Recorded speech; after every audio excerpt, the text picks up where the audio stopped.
আসসালামু আলাইকুম। সকল শিক্ষার্থীকে স্বাগত জানিয়ে শুরু করছি ম্যাথ ক্লাস। আজকে আমি ম্যাথ ক্লাসে সপ্তম শ্রেণী গণিতের দ্বিতীয় অধ্যায় অনুশীলনী 2.3 পৃষ্ঠা নম্বর হচ্ছে 37, প্রশ্ন নম্বর হচ্ছে 23। এই অঙ্কটি সহজে সমাধান দেব। তাহলে দেখো, এখানে দেওয়া আছে 100 মিটার দীর্ঘ একটি ট্রেনের গতিবেগ ঘন্টায় 48 কিলোমিটার। ওই ট্রেনটি 30 সেকেন্ডে একটি সেতু অতিক্রম করে। সেতুর দৈর্ঘ্য কত?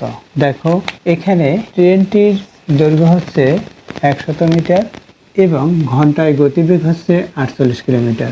এখানে কিলোমিটার হচ্ছে দূরত্বর একক, এখানে মিটার, সুতরাং আমাদের এগুলো একই এককে পরিণত করতে হবে, অর্থাৎ মিটারে পরিণত করতে হবে। এখানে ঘন্টায় বলেছে, এখানে 30 সেকেন্ড, অর্থাৎ এই ঘন্টাকে সেকেন্ডে রূপান্তর করতে হবে।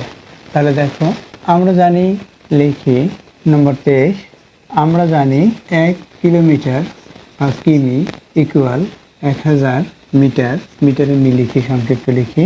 অতএব 48 কিলোমিটার সমান 48 গুণ 1000 মিটার সমান 48,000 মিটার, এবং 1 মিনিট সমান 60 এবং 1 ঘন্টা সমান 60 মিনিট সমান 60 গুণ 60 সেকেন্ড সমান 3600 সেকেন্ড।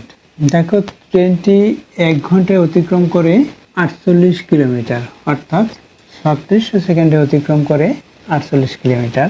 আমরা সেতুর দৈর্ঘ্য বের করব, সুতরাং দৈর্ঘ্য একক হচ্ছে মিটার। মিটারটি ডান দিকে লিখব।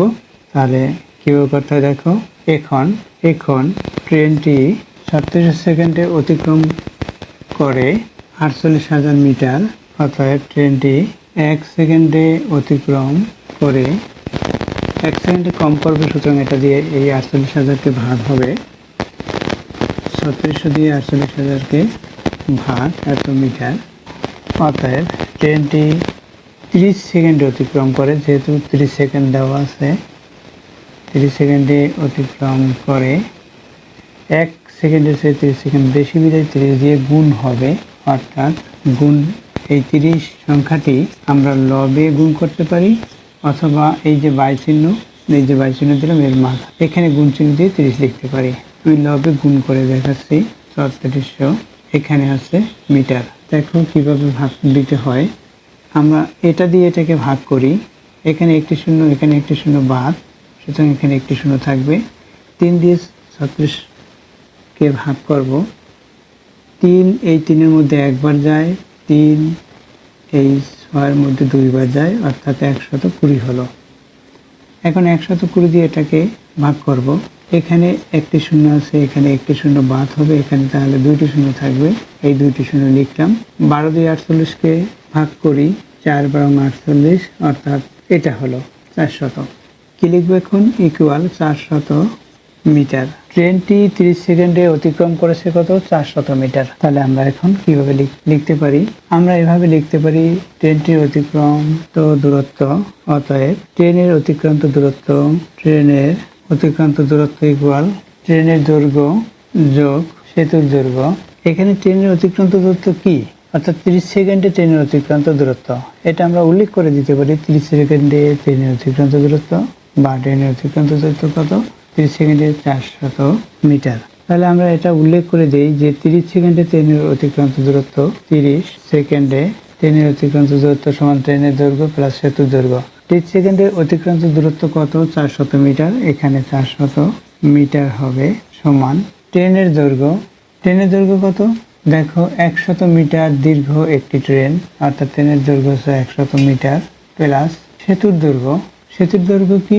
এটা বের করতে বলেছে, সেতুর দৈর্ঘ্য কত। তাহলে এটা লিখে রাখি, সেতুর দৈর্ঘ্য। এটা বের হবে সেতুর দৈর্ঘ্য।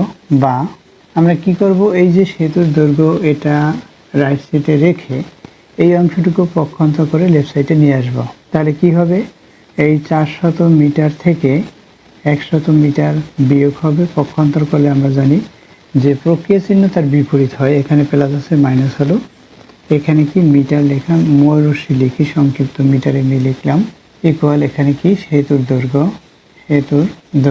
তাহলে কি আমরা বিয়োগ করলে সেতুর দৈর্ঘ্য পাই, বা কত হবে? এই 400 থেকে 100 বিয়োগ করলে 300 হবে। বা সেতুর দৈর্ঘ্য লিখি প্রথমে, সেতুর দৈর্ঘ্য সমান 400 থেকে 100 বিয়োগ করি 300 মিটার।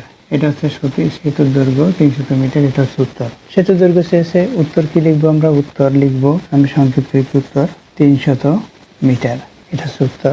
আশা করছি বুঝতে পেরেছো অঙ্কটির সমাধান কিভাবে করতে হয়। এতক্ষণ ম্যাথ ক্লাসের সাথে থাকার জন্য সকলকে ধন্যবাদ জানিয়ে আজকের মতো বিদায় নিচ্ছি।